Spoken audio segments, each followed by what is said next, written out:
Yo soy uno de los profesores de Academia Cristo y estamos en este curso que se llama La muerte y resurrección del Salvador.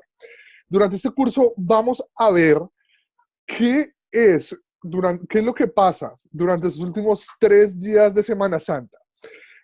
Vamos a ver y vamos a ver los acontecimientos de acuerdo a lo que nos dicen las escrituras, de acuerdo a lo que nos dice la Biblia, de acuerdo a qué es lo que pasa con nuestro Salvador, que es Jesucristo, en esos últimos 3 días, ¿verdad? Y vamos a ver el por qué eh, pasa esto y gracias a Dios que pasa esto, porque gracias a esto nosotros podemos tener salvación de nuestros pecados por esa muerte de nuestro Salvador, por esa resurrección que tuvo y gracias a eso podemos tener esto, ¿verdad? Eh, este curso es un curso corto. Nos vamos a reunir los lunes y los martes y solo nos reunimos por 3 semanas. Van a haber nada más 6 sesiones en las cuales nos vamos a reunir y en estas 3 semanas es lo que vamos a ver precisamente lo que pasa en esta Semana Santa, ¿no? Entonces, como les dije, es un curso corto, pero empecemos. Entonces, voy a empezar. Jensi, buenas noches, gracias por conectarse. Buenas noches, hermano pastor. Bendiciones para cada uno. Bendiciones, bendiciones. Entonces, Amén. empecemos. ¿Qué es la Semana Santa para ustedes? Yo sé que somos mucha gente, somos gente de diferentes países, diferentes culturas en Latinoamérica. ¿Cómo se celebra la Semana Santa en sus países? ¿Quién me puede decir? ¿Quién quiere hablar? Yo, profesor. Emanuel, por favor. Bueno, pues acá yo soy de México y bueno, aquí se acostumbra que como pues la mayoría de la población aquí pertenece a la Iglesia Católica, lo que hacen es lo que se llama el Vía Crucis. Hay dos tipos, uno lo organiza la parroquia y otro la gente del barrio. El que organiza la parroquia es de que van dejando imágenes en diferentes casas y van con imágenes del proceso de la pasión de Jesús y van con cantos, con velas y con oraciones, mientras que el que organiza el barrio o la colonia, lo que hacen es hacer una dramatización de la pasión de Jesús actual. Ok, entonces es parecido casi a lo que se hace en Colombia. Yo soy de Bogotá, Colombia. Y normalmente lo que hace es eso, ¿verdad? El Vía Crucis, que son como las 12 paradas que tuvo Jesús durante su pasión, ¿no? O sea, cuando llega enfrente de Poncio Pilatos, normalmente es donde se empieza, y como 12 paradas que tuvo, cuántas veces cayó, cuántas veces se tiene eso, hasta su muerte, ¿verdad? Lo que pasó el Viernes Santo.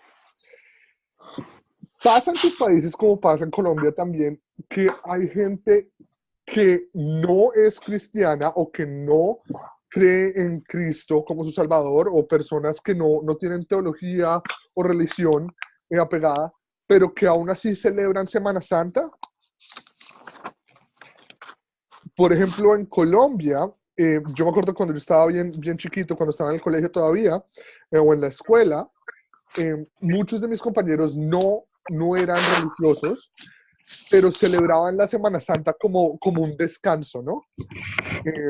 Del colegio por órdenes gubernamentales en ese entonces, decía Semana Santa, semana de receso, y no importa si ustedes celebren Semana Santa como cristianos o como católicos o como lo que sea, va a ser una semana de receso. Entonces mucha gente quería que llegara la Semana Santa para poder ir a la playa, para poder ir a descansar, no tener que trabajar, no tener que ir al colegio. ¿Pasa así en donde ustedes viven también? Que normalmente en Semana Santa eso se ve. Y digamos que para Buenas noches, Santiago y a ¿Qué tal, todos. Luis? ¿Cómo está? Buenas noches. Para adicionar un poquito a lo que tú mencionas de Colombia, yo también que soy colombiano, en Colombia la religión católica no solamente es la más grande, sino tiene mucho poder político. Y pues por eso tienen garantizadas las fiestas de Semana Santa.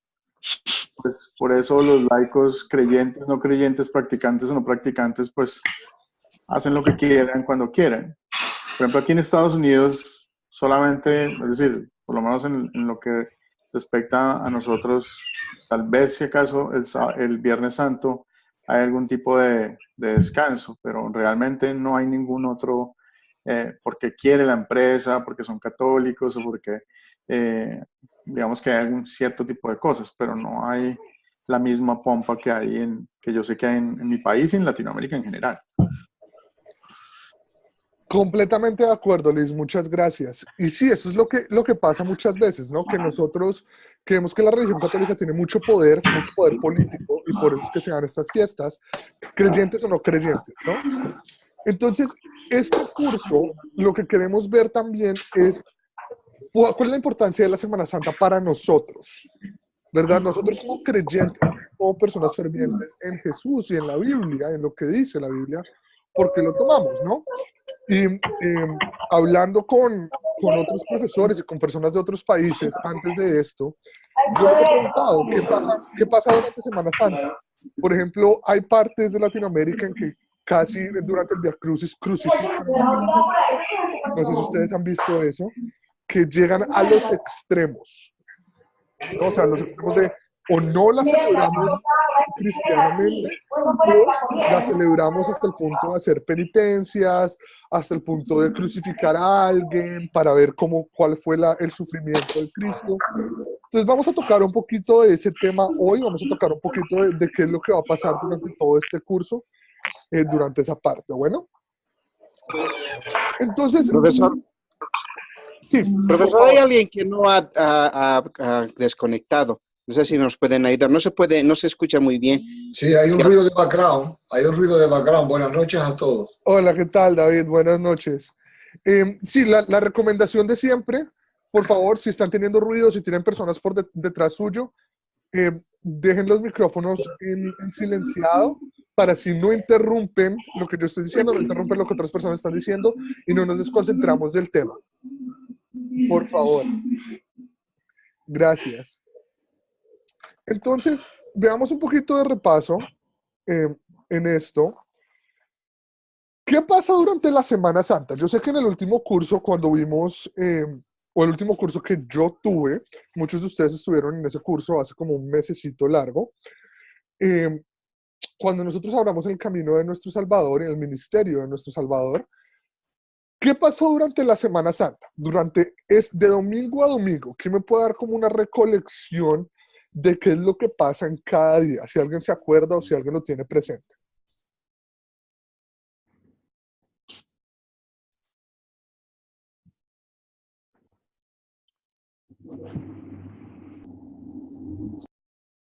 Si alguien quiere decirlo.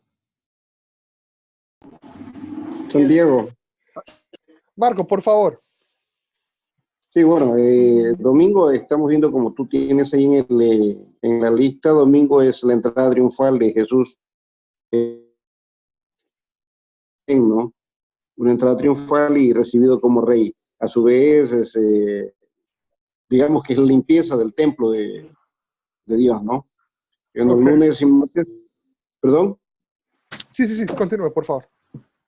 Lunes y martes andaba con los 12 y predicaba igual el miércoles la cena prácticamente de los dos y la despedida o la reunión con ellos. Jueves estuvo ya más cerca de la oración, oró mucho más y hasta que fue apresado, ¿sí?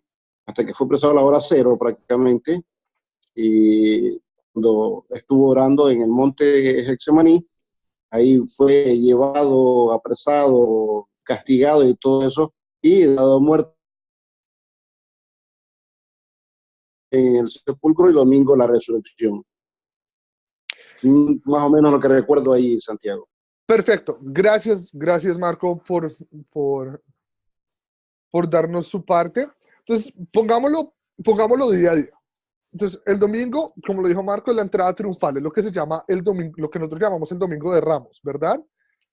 Porque cogen las palmas, o estaban cogiendo los ramos de las palmas, ¿verdad?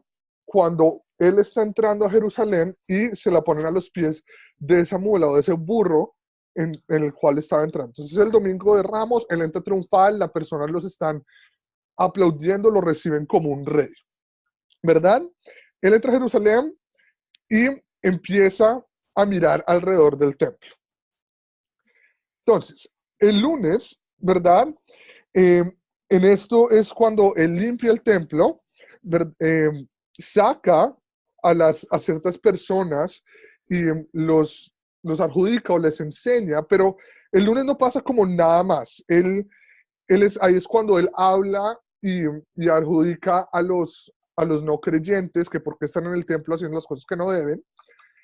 El martes, como tal, es el martes de enseñanzas. El martes, acá en Estados Unidos, se llama Teaching Tuesday, y es donde se ven muchas de las enseñanzas que nosotros vemos con los 12.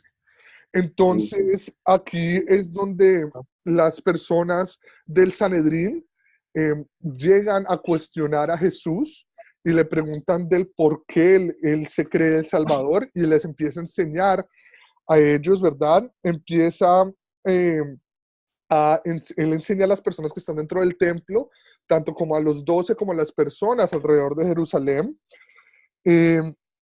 Entonces, muchas de las enseñanzas que nosotros vemos en Semana Santa pasan el martes. El miércoles como tal no se ve tanto, lo único que sabemos es que otra vez el Sanedrín, que es el alto consejo judío, como los jefes de los sacerdotes, ahí es cuando empiezan a mirar y a confabular para matar a Jesús. Y el miércoles tiene algo especial, es que Judas acepta matar a Jesús, acepta traicionar a Jesús. Él es cuando les va a decir en dónde están. Jueves es la preparación para la Pascua, la preparación de todo lo que va a ser la Pascua. Y los discípulos se preparan y ahí es cuando tenemos la última cena en la ciudad alta de Jerusalén, ¿verdad? Es alrededor de las 6 p.m.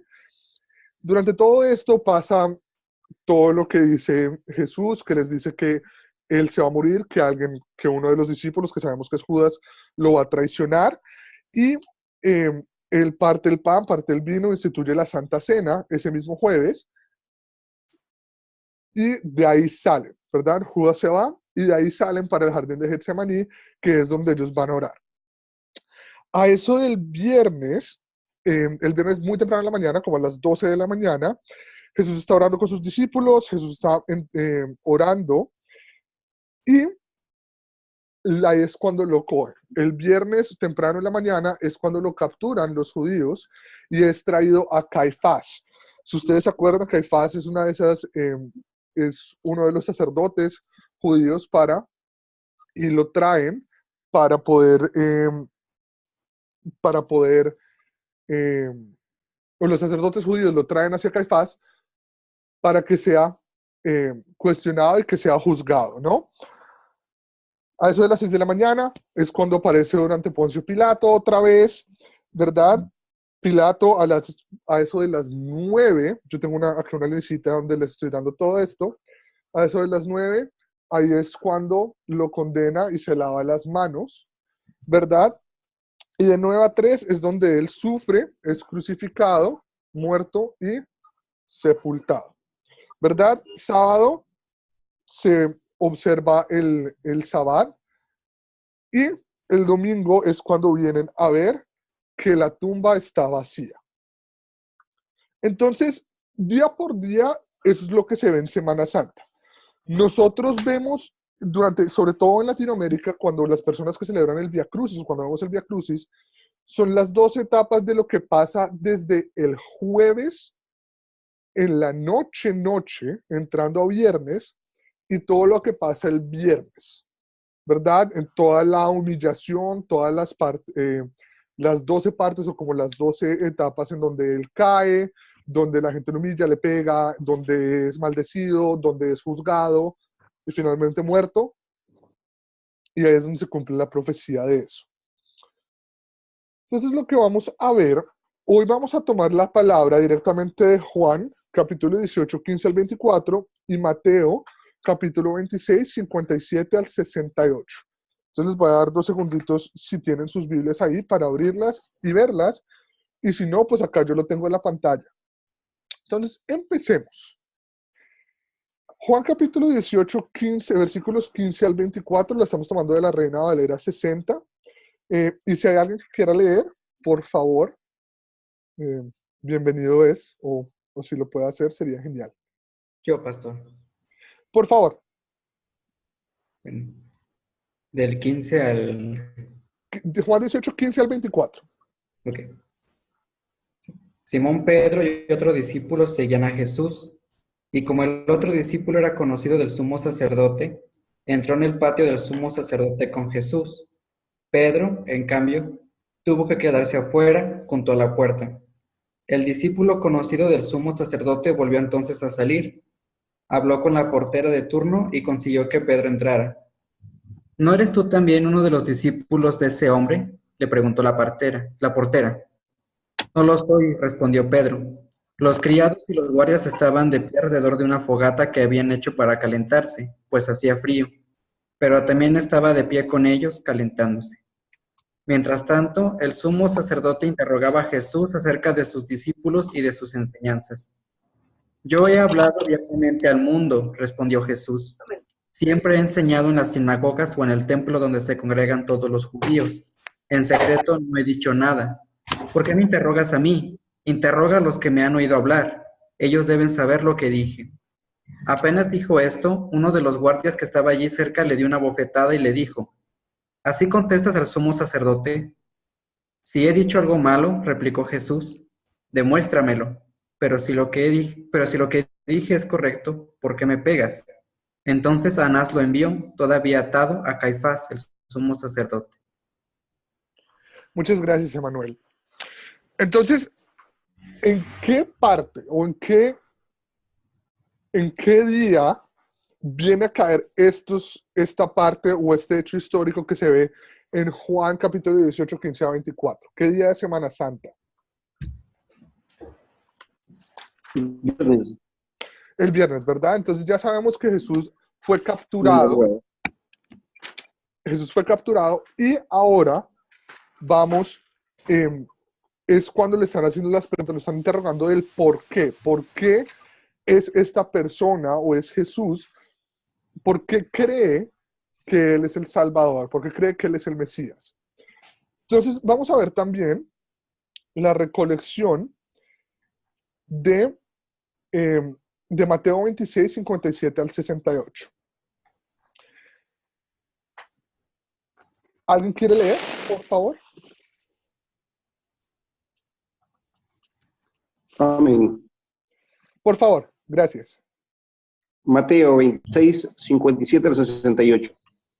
Los que habían arrestado a Jesús lo llevaron ante Caifás, el sumo sacerdote, donde se habían reunido los maestros de la ley y los ancianos. Pero Pedro lo siguió de lejos hasta el patio del sumo sacerdote. Entró y se sentó con los guardias para ver en qué terminaba aquello. Los jefes de los sacerdotes y el consejo en pleno buscaban alguna prueba falsa contra Jesús para poder condenarlo a muerte. Pero no lo encontraron, a pesar de que se presentaron muchos falsos testigos. La siguiente. Por fin se dos que declararon: este hombre dijo, puedo destruir el templo de Dios y reconstruirlo en 3 días. Poniéndose en pie, el sumo sacerdote le dijo a Jesús: ¿no vas a responder?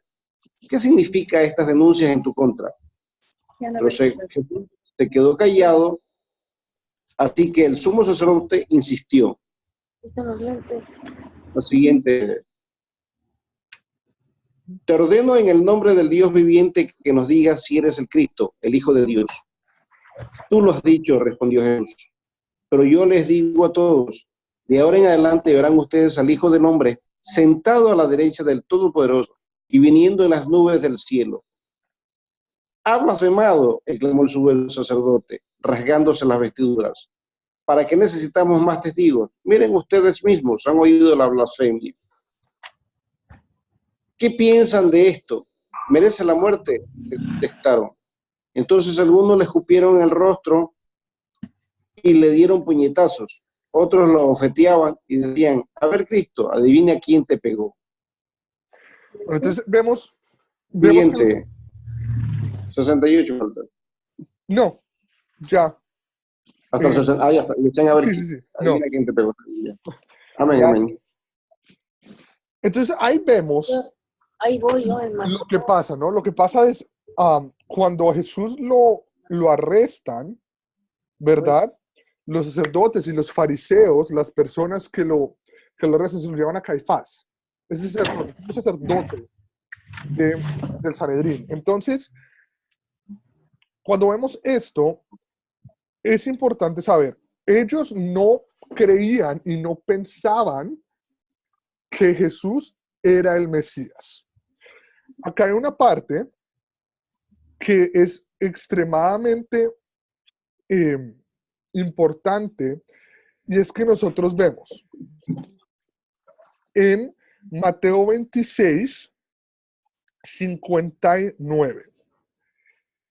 Los jefes de los sacerdotes y el consejo en pleno buscaban alguna prueba falsa contra Jesús para poder condenarlo a muerte. Vamos a ver, o vamos a hablar ahorita, por qué eran pruebas falsas y por qué lo querían matar. ¿Por qué querían ellos que él no siguiera predicando? Entonces, esto lo vamos a ver en un momento, pero quiero que tengan eso en cuenta cuando estemos hablando de las preguntas y cuando estemos recolectando lo que acabamos de leer. Bueno, entonces ya sabiendo qué es lo que pasa, sabiendo con la humillación antes de que Jesús llegue a Caifás, ¿verdad? Ahí fue la primera vez que Pedro lo niega, para que lo tengan en cuenta. Después se lo llevan a Caifás y Caifás le empieza a interrogar, le empieza a hacer estas preguntas del por qué. Entonces le empieza a hacer las preguntas y empieza a buscar testigos falsos, personas que digan cualquier cosa para poder inculparlo a él y para que él lo puedan matar, ¿verdad? Entonces Jesús mismo le dice a Caifás, él piensa que es una blasfemia, pero no es cierto. Por eso es que se lo llevan a él a donde Poncio Pilato, para que pueda hacer directamente. Y vamos a hablar de eso, o para que pueda hacer prueba entera, para que pueda ser legítimo, entre comillas, que a él lo van a torturar y de que a él lo vayan a crucificar. Entonces, hablando de esto, nombren a todos los personajes que hemos visto en estos dos partes de la Biblia. Nombra a todos los personajes que están en ¿Qué personajes creen, qué personajes vemos en estos? Pedro es uno, ¿verdad? Caifás. Caifás. A los testigos. El discípulo conocido por el sacerdote. Al discípulo conocido por los guardias o por la portera, como tal. Y obviamente Jesús, ¿verdad? Porque él está en el centro de todo esto. Entonces, hablando de eso, ¿Le dio bronquitis? déjenme muevo la imagen para que puedan ver, perdón. El frío y eso. ¿Fuiste para la casa? Cuando el sumo sacerdote, el jubilado, Anás, le preguntó a Jesús acerca de su enseñanza, ¿qué le responde él? Perdón, tengo ruido por detrás. Ya. Santiago, no se escucha. Hay alguien que está hablando detrás. Nada, porque Ya. se escucha mucho habladero. Sí, ya No entiendo nada. Perdón, ya. Esta compañera que está conversando con alguien ahí mismo. Cierren tu micrófono, por favor, porque no escuchamos nada. Yo no estoy entendiendo nada. Perdón, qué pena. Marco y Luis Herrera también tienen su micrófono abierto. También Pero esa es la cuestión. Perdón, chicos, ya, tranquilicémonos un poco. Es para las personas que hay muchas personas que se conectan desde sus casas, con la familia por detrás, con personas que están hablando. Si no hay ruido de ellos, obviamente pueden tener su micrófono abierto para que puedan hablar. Pero si hay ruido por detrás suyo, otra vez les urjo a que por favor callen su micrófono, siléncienlo mientras no estén hablando, así no me interrumpen a mí de lo que estoy diciendo y no interrumpimos a las otras personas. Con eso dicho, vuelvo a cerrar paréntesis y continuemos. Entonces, acordemos, ¿qué le pregunta Anás acerca de las enseñanzas a Jesús o de sus enseñanzas? ¿Y cómo le responde él? Miremos a ver qué es lo que dice. Vemos en Mateo 26, 57 al 68, en el 64.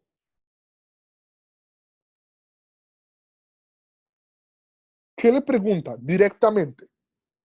Dice, tú lo has dicho, y además os digo que donde ahora veréis al Hijo del Hombre sentado a la diestra del poder de Dios y viendo en las nubes del cielo. Le preguntan, Santiago, si es Cristo el Hijo de Dios. Qué pregunta tan importante, ¿no? Gracias a los dos por contestar. Pero qué pregunta tan importante, ¿no? Porque ¿de qué lo están acusando a él? ¿Por qué lo arrestan? Por decir que es hijo de Dios. Porque ellos creen que él está blasfemando, ¿verdad? Ajá. Por decir, cuando dice que es el Hijo de Dios y sobre todo que si él es el Cristo, quiere decir, ¿eres tú la persona en la cual hemos leído de los profetas que va a venir a salvarnos? Qué pregunta tan importante, sobre todo porque le preguntan directamente, ¿eres tú, sí o no? ¿Y cómo le responde Jesús? Tú lo has dicho, ustedes mismos, las personas que lo capturaron, han dicho, yo les digo a todos, de ahora en adelante verán ustedes al Hijo del Hombre sentado a la derecha del Todopoderoso y viviendo en las nubes del cielo. Nubes del cielo. ¡Wow! ¡Qué respuesta tan poderosa! ¿Verdad? Porque de ahí, ya que las personas, si no han creído, ahora van a ver por qué. ¿Verdad? Entonces, ahí es cuando lo condenan de ser blasfema, de ser esa persona que ha blasfemado, que ha dicho mentiras. ¿Por qué? Porque él directamente dice que sí, en su manera, ¿verdad? Entonces, con eso, ya sabiendo esto, es cuando tenemos un entendimiento grande de el por qué todo se agiliza, por qué todo es más rápido, ¿verdad? Porque ya no necesitan pruebas falsas, ya no necesitan a personas que vengan a decir cosas. Jesús les dice, pregúntenle a las personas que están conmigo porque ellos deben de saber, ¿verdad? Como leímos en Lucas. Pero ahora él mismo dice, sí, ustedes van a ver al Hijo de Dios, al Hijo del Hombre sentado a la diestra del Todopoderoso y desde ahí viniendo en las nubes. Entonces, qué importante es esto en contexto y qué importante es esto ver en los hechos históricos que han pasado y que van a pasar durante estos 3 días. ¿Verdad? Nos vamos a enfocar mucho en la parte de la muerte, pero también en la parte de la resurrección. Entonces, mucho de lo que pasa en este Viernes Santo es un día bastante largo, lo vamos a ver. Y todo empieza por eso, por esa toda esa humillación desde que él es apresado, por todas estas preguntas que a él le hacen. ¿Dónde creen que ocurre esta historia? ¿O en dónde ocurre esta historia?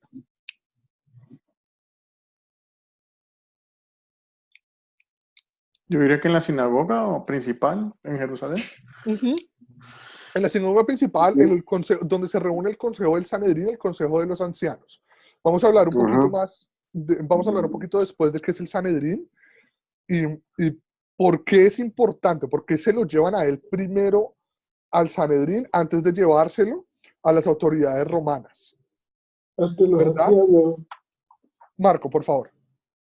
Ante los ancianos, los responsables de la ley en ese entonces, ¿no?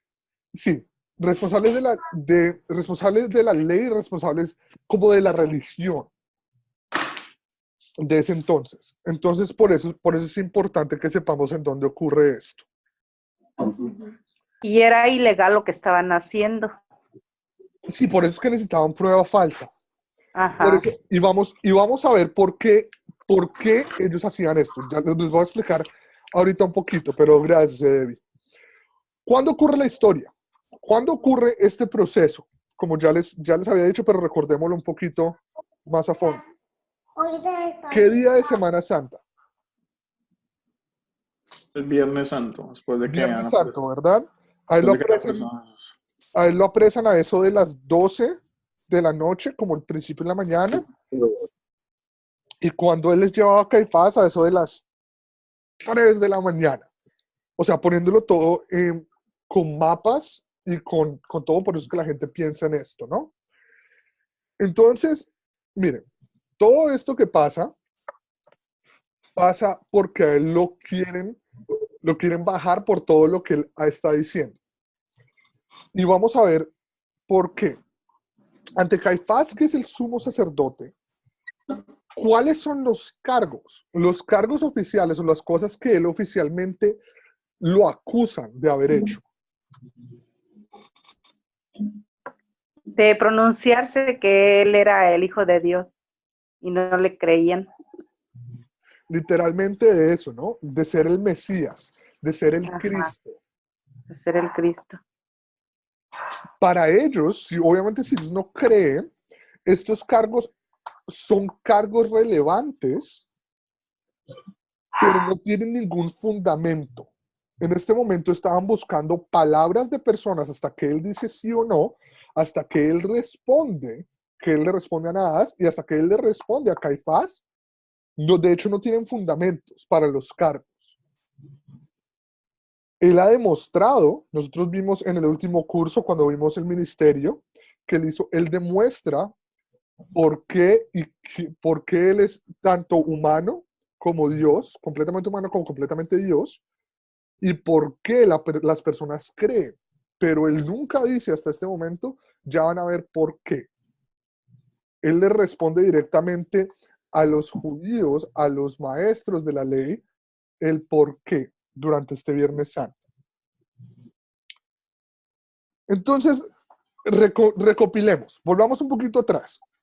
Alguien, por favor, hágame un resumen bastante rápido, como de unos 15 segundos, si es posible, de por qué, o de qué, no de por qué, sino de cuáles fueron los eventos, en el orden que los vimos. Entonces, les voy a dar la iniciativa. Jueves Santo, él sale de la ciudad alta donde tuvieron la última cena y está en el jardín de Getsemaní, en el Monte de los Olivos. ¿Qué pasa? Lo arrestan. Ok, lo arrestan en el Monte de Getsemaní. ¿A quién se lo llevan? Ante Caifás. ¿Qué es quién? El sumo sacerdote. El sumo sacerdote del Sanedrín, el sumo sacerdote de la ley, ¿verdad? De ese momento, perfecto. ¿Y qué pasa? ¿Qué pasa ahí con el sumo sacerdote? ¿Qué es lo que le hacen a Jesús?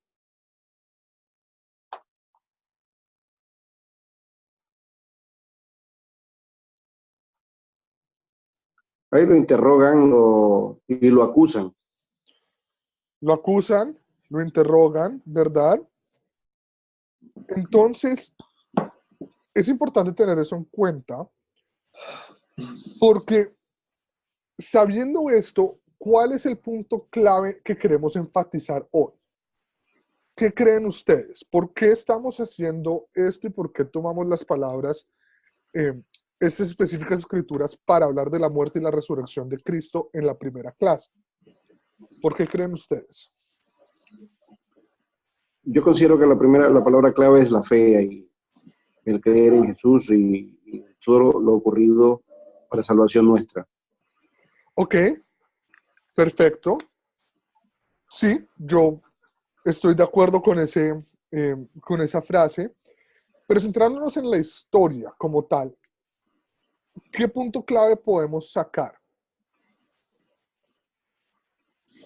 Bueno, creo que cuando lo condenan, cuando lo hayan culpable, dice, has blasfemado. O sea, de esa blasfemia es la culpa, la razón que le dan a ellos para condenarlo. Por eso dice, ya no hacen falta más testigos falsos, ya hay una prueba, ha blasfemado. O sea, Perfectamente, David, sí. Hasta este Buscaban momento, por buscaban favor. falso testimonio contra Jesús. Dice que para entregarle a la muerte. O sea, buscaban algún pretexto para que lo entregaran a la muerte. De alguna manera querían que él no siguiera adelante con sus predicaciones. Sí, completamente de acuerdo. Hasta este momento todo era prueba falsa, ¿no? Hasta este momento estaban buscando a personas para poder dar testimonio de algo que no había pasado, ¿no? Entonces buscaron la prueba falsa, como lo dice acá. Unas personas declamaron que este hombre dijo, puedo destruir el templo de Dios y reconstruirlo en 3 días. ¿Verdad? Jesús igual quedado callado hasta que ya le dijeron directamente, te ordeno en el nombre de Dios viviente que nos digas si eres el Cristo. Y ahí es cuando él ya responde directamente que sí, le responde a las autoridades, le responde a los maestros de la ley, que él es el Hijo de Dios, que él es el Cristo. ¿Verdad? Para cosas importantes porque ya no se necesitan más pruebas, no se necesita nada más. Entre ellos pensaban que esto era blasfemia. Y aquí, sabiendo que es blasfemia, ¿a qué lo condenan? ¿A qué quieren que lo condenen? ¿A qué? A la muerte. La muerte. A la muerte, a que lo maten. Entonces, cuando él admite esto, es la primera parte, la primera etapa en la cual viene nuestro camino hacia la salvación. Si se dan cuenta, por la condena, por él admitir esto, por estos cargos que ya le van a poner, por haber dicho que él es el Cristo, viene la primera parte en la que nosotros podemos decir, aquí fue cuando se sabe o se va a saber que él que nos va a dar a nosotros o que él se va a sacrificar por nosotros. Entonces es muy importante saber eso porque él también escoge cómo morir, ¿verdad? Él escoge qué es lo que pasa y qué es lo que le va a pasar a él. Acuérdense, él es Dios, pero también él es humano, pero completamente Dios a la vez. Sabiendo esto, ¿qué pecado nos lleva a confesar lo que hemos visto hoy? ¿O qué pecados? Nosotros como seres pecadores, ¿qué podemos decir? Que no podemos pagar todo el sacrificio que él pasó. No podemos pagarle a él y le debemos muchísimo. Porque Santiago. él sacrificó su vida por nuestros pecados para que fuéramos perdonados y fuéramos salvos. Ok, completamente de acuerdo, Pastor. ¿sí? ¿Alguien más? Santiago. Pastor, Por favor. Sí, Marco, por favor. A ver, bien, una de las cosas que nosotros hacemos siempre es a veces humillarlo delante, o sea, en otras personas muchas veces nosotros humillamos, ¿no? Y esa humillación es la que le estamos haciendo prácticamente recordando lo que le hacen a Jesús ahí. Nosotros nos portamos, siendo cristianos, muchas veces nos portamos mal ante los otros, ¿sí? O no creemos ciertas actitudes o no aceptamos ciertas cosas que nos pueden decir. Y estamos siendo iguales a los fariseos y a los que estaban en ese entonces en el templo. Ok, hay veces que nosotros, porque no nos guste a alguien o porque no pasa algo que nosotros queramos que pase, como que pensamos, que esto es lo que debemos hacer, ¿verdad? Hay veces, yo puedo decir que esto pasa mucho, hay veces que las personas empiezan un rumor y ese rumor da como prueba falsa, cosas falsas para algo que uno no sabe para dónde o cuándo se desencadena el rumor, ¿no? ¿Qué más? ¿Qué más piensa? Por ahí escuché a César. Levantarle falsos testimonios a la gente, hermano. Falsos testimonios, ¿verdad? Eso es un pecado, o sea, es lo que no. No hablar mal de nuestro prójimo. De nuestro prójimo. Wow, ¿y cuántas veces no lo hacemos? No solo con rumores ni testimonios falsos, sino que caemos, algo pasó en la oficina hoy, por decir, y caemos, ay, fulanito de tal, qué mal hace su trabajo porque hoy no me cayó bien. Ajá. Falso testimonio, hablando mal de nuestro prójimo, ¿verdad? Ajá. Entonces, fuerte. A veces tratan de lastimarnos también, pastor. O a veces cuando mienten y quieren lastimarnos a nosotros, eso es una venganza, ¿no? Como hicieron en Jesús. Entonces, miren que nosotros sabemos o hemos tenido en cuenta a veces lo que, no hasta el cierto nivel de lo que le pasó a Jesús, sino que hemos tenido pruebitas chiquitas, ¿no? Como pedacitos de lo que podría haber pasado en ese día, ¿no? O lo que pasó ese día. Con nuestras propias experiencias. César, ¿sí? Le habla Abel. Abel, ¿qué tal? Perdón. Bueno, estamos hablando acá de cómo es que Jesucristo es castigado y lastimado, cómo Él es rechazado y golpeado, negado. Eso es lo que nosotros hacemos. Y no es algo pequeñito, lo hacemos siempre. Recuerde que en la Biblia nos dice que somos nosotros por naturaleza enemigos de Dios. Entonces lo hacemos. Todos los días negamos a Dios. Para Dios no hay diferencia. No hay algo que sea grande o que sea pequeño. Para Dios es pecado y ya. Y ese es el pecado que nosotros cometemos. Negamos a Jesucristo en cada momento. En todo momento negamos a Jesucristo. No le debemos favores. No hay esos favores que existan de parte de nosotros hacia Dios. No. Dios no necesita que nosotros devolvamos favor. El pecado primordial es el de negarle a Jesucristo como nuestro Dios, como nuestro Salvador. Ese es el pecado. Gracias. Gracias, Abel. Gracias. Completamente de acuerdo. Y ya les iba a hacer la pregunta. ¿Y qué pasa del pecado que cometió Pedro? ¿No? ¿Se acuerdan lo que le dijo cuando estaban en la ciudad alta? ¿Qué fue lo que le dijo Jesús a Pedro? ¿Cuántas veces lo iba a negar? 3 veces. 3 veces. Y lo niega. ¿Verdad? Y no solo lo niega, y no solo él lo niega, sino que las personas dando falso testimonio lo niegan. Y como dijo Abel, nosotros no podemos hacer nada por nosotros mismos. Nosotros, de hecho, no merecemos la gracia de lo que va a pasar durante estos 3 días, ¿verdad? Por este sacrificio perfecto que sufre Jesucristo por nosotros, todo ese sufrimiento que Él sufrió por nuestros pecados. No lo merecemos, nosotros no podemos hacer nada, porque acuérdense, y Isaías lo dice, nosotros somos impuros, somos imperfectos y no merecemos lo que Dios nos da por ese pecado. Y como dijo Abel, completamente de acuerdo, no hay pecado pequeño, no hay pecado grande. Pastor. Hay pecado. César, por favor.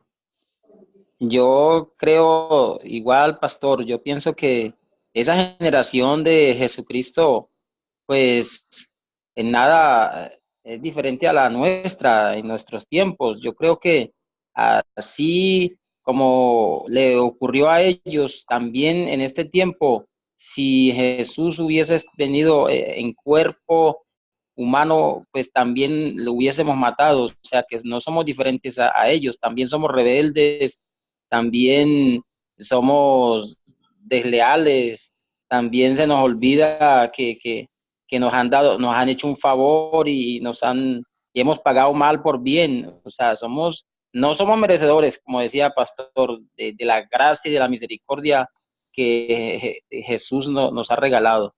Entonces creo que pues lo menos que podemos hacer es humillarnos delante de Él y reconocer que no somos quienes para de pronto creernos más que aquella generación. Ok, sí. Tanto eso, saber cuál es mi pecado, pero miren también, sabiendo ya esto, ¿cómo vemos el amor de Dios entonces en esto? El amor de Dios, ¿cuál es en esta parte? ¿Dónde la vemos directamente? ¿Dónde la vemos? A ver, por favor. Profesor, pese a negarle a Jesucristo, pese a rechazarle a Él, Dios nos ofrece todo su amor al darnos no solamente a un grupo de personas, sino a toda la humanidad la posibilidad de la salvación. Ese es el gran amor que Dios nos ofrece. Ese es su bendito y gran amor. Perfecto, muchas gracias, Marco. Pastor, yo veo que todo lo que Él hace, ¿no? Su amor a nosotros es con la entrega y el cumplimiento de toda la ley, la palabra escrita anteriormente. Lo que es Isaías, todo lo que se mencionaba sobre el cumplimiento de eso y la obediencia al Padre. Ese amor es a cabalidad todos los pasos que Él dio y el silencio que presentó ante el Sanedrín, ante las acusaciones que Él tenía.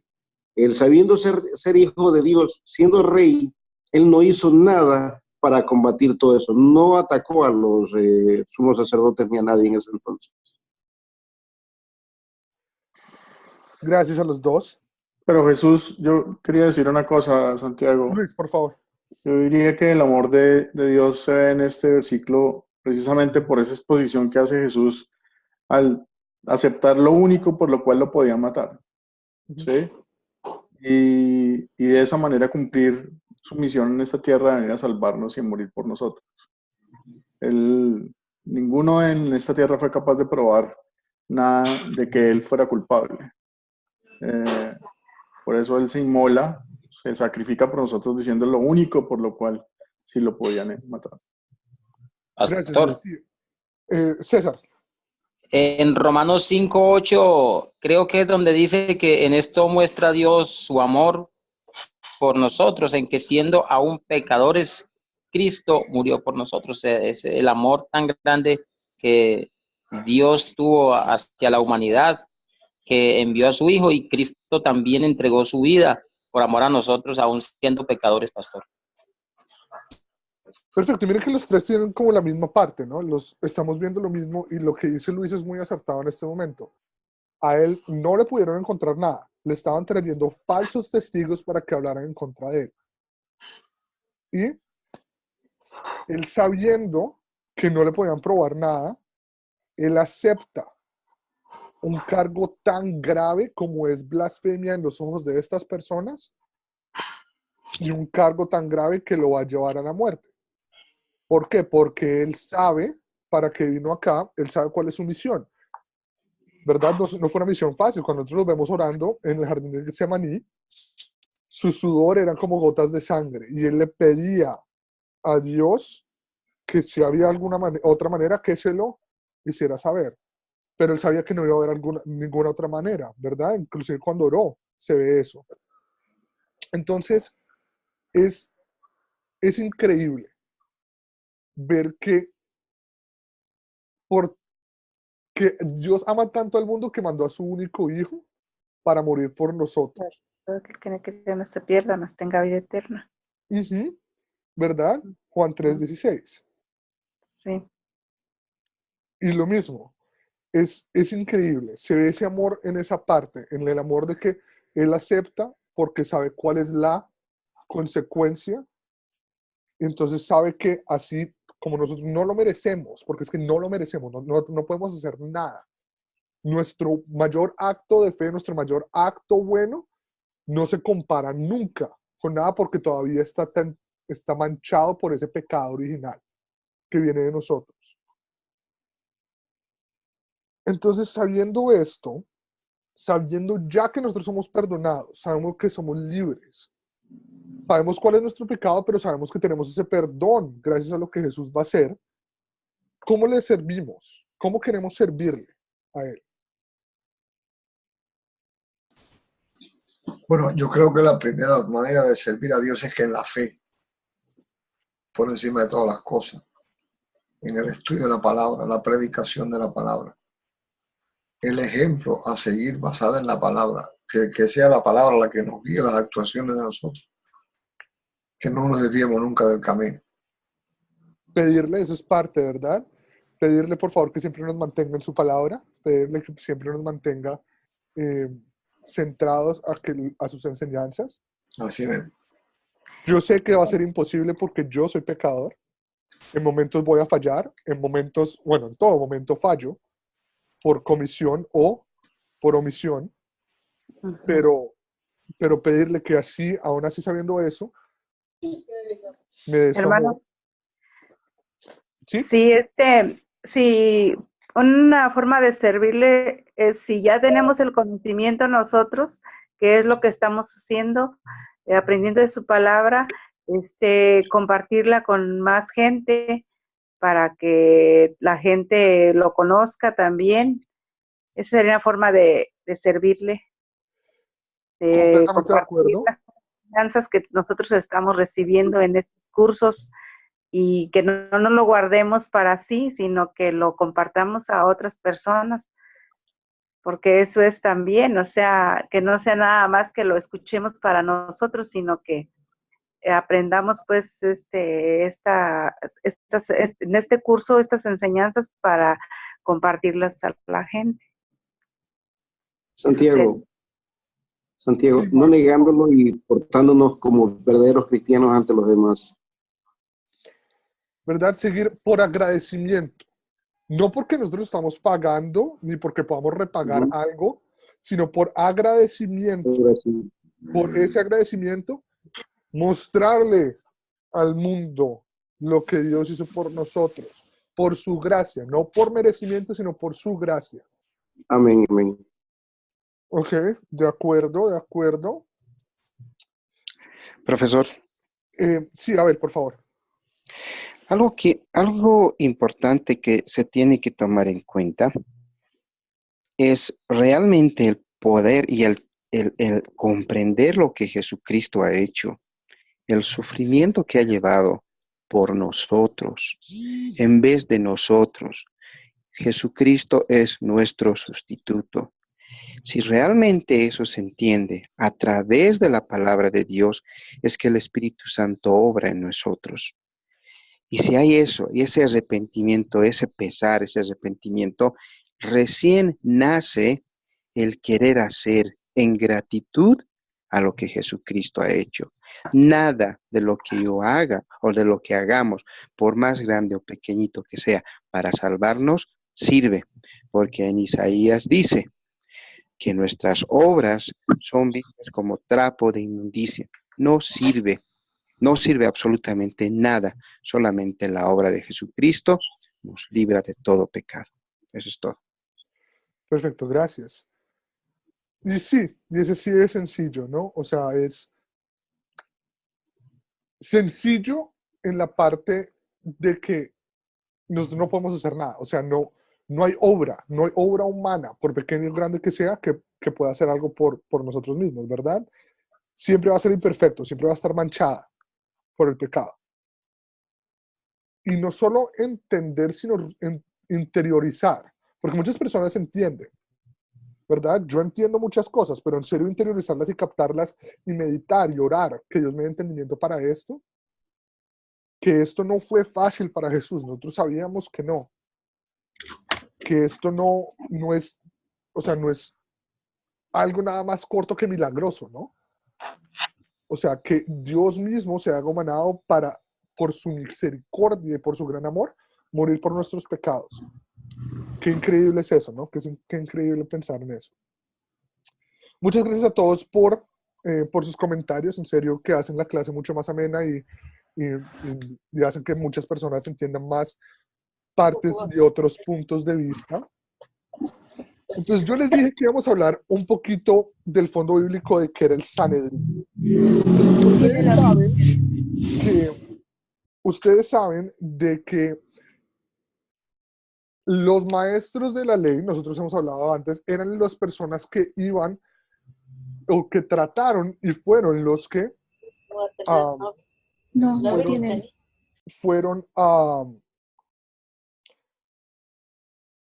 en contra de Cristo. Entonces veamos por qué. El Sanedrín era como el consejo completo de los sacerdotes de la ley. El Sanedrín era como los jefes de los sacerdotes. ¿Sí me hago entender? Estas personas que controlaban los maestros de la ley. Increíble. Estas personas estaban compuestas, o el Sanedrín estaba compuesto por las dos partes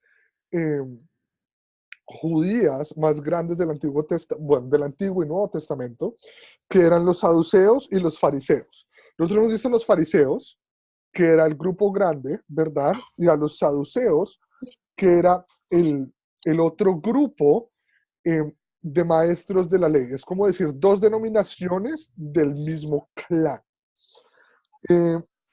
Los saduceos, como la mayor diferencia entre los saduceos y los fariseos es que los saduceos solo creían en los 5 libros que escribió Moisés en el Antiguo Testamento, y los fariseos los libros completos hasta los profetas, o sea, Salmos, Isaías, todo eso lo creía. Entonces, ellos siempre estaban en conflicto, ¿verdad? Pero no importa en cuánto conflicto tuvieran entre ellos, los saduceos y los fariseos siempre tenían el poder sobre la religión. Tenían el poder sobre quiénes eran las personas que iban a ser los sumos sacerdotes, cambiaban entre cuántas personas se sentaban en el Sanedrín, o se sentaban en este consejo de ancianos, cuáles eran las personas que se iban a sentar ahí, intercambiaban entre fariseos y saduceos quién controlaba el Sanedrín, ¿verdad? Pero tenían un gol en común, que era el poder sobre la religión. Entonces, ellos querían bajar a Cristo porque Cristo desestabilizó, Jesús como Cristo desestabiliza ese poder para él.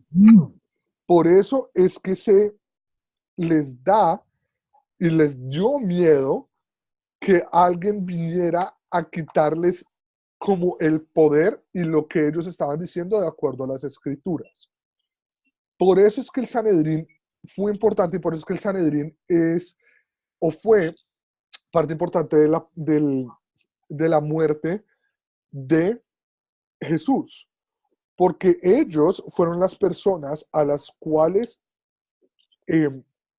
perderían más si Jesús no muriera, ¿verdad? Si Jesús siguiera dando discípulos, siguiera trayendo gente y multitudes hacia la verdad, los saduceos y los fariseos y el Sanedrín perderían todo su poder religioso, ¿verdad? Tenemos que tener en cuenta que ese poder religioso también les daba poder político y les daba clase social. Entonces estas personas que estaban en el Sanedrín,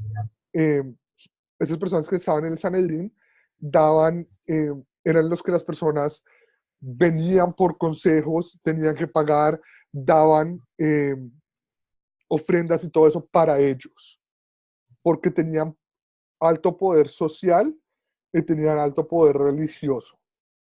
Entonces, cuando estemos viendo esto, no solo los fariseos fueron los únicos que tuvieron la culpa, o que fueron los únicos que demandaron que Jesús muriera. el Sanedrín y los saduceos también. ¿Sí me hago entender? Sí. ¿Alguna pregunta acerca de esto? ¿No? Perfecto. Entonces, un poquito de contexto ahí para que nos vayamos interiorizando en esto. Entonces, chicos, nos vemos mañana a la misma hora. Como les dije al principio de la clase, nos vamos a ver el lunes y el martes en vez de lunes y miércoles como era en las clases anteriores. Como les dije, son 6 lecciones. Son 6, es un curso pequeño comparado con el curso que es de 4 a 5 semanas. Este nada más va a ser de 3 semanas. Y el pastor Joel les va a poner el video para mañana, si no lo ha puesto ya en el grupo, pero por favor verlo antes de ingresar a la clase. Es un resumen chiquito de lo que vamos a hablar en el tema de mañana. Santiago, un favor. Marco, por favor. Sí, yo mañana tengo una reunión con los compañeros de la iglesia donde me congrego, ¿no? Y no podré estar presente, pero ya como ese video ya lo pasó Joel, lo revisé el día de mañana y estaré viendo el video que ustedes hagan para los demás días, para el mes estar otra vez con ustedes, ¿no? Perfecto, Marco, muchísimas gracias, tendré eso en cuenta. Gracias por entender, gracias. Vale. No, David, por favor. Santiago, ¿cómo accedo al video? David, ahorita yo le mando un email, pero yo lo metí al grupo de WhatsApp. Okay. ¿Verdad? Ahí fue donde escribió el enlace. Ya. Entonces, ahí, en el grupo de WhatsApp es donde nosotros mandamos toda la información. Ok, muchas gracias. Sí. Bueno. ¿Alguna otra pregunta?